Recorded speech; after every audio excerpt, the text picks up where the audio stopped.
What projects are there to plant trees in cities?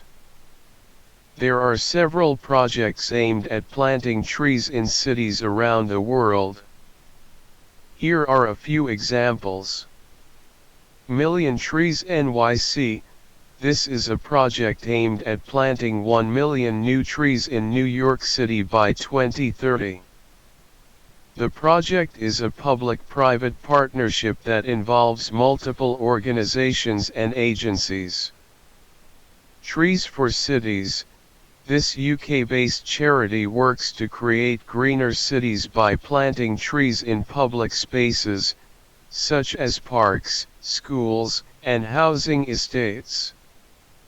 City of Trees.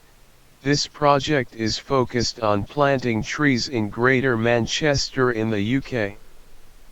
The aim is to plant 3 million trees over the next 25 years, creating a network of green spaces across the region. Greening Australia. This organization is working to restore urban landscapes in Australia by planting trees and other vegetation. The project aims to create cooler, greener, and more sustainable cities. Trees Atlanta. This non-profit organization is focused on planting and caring for trees in the Atlanta metropolitan area.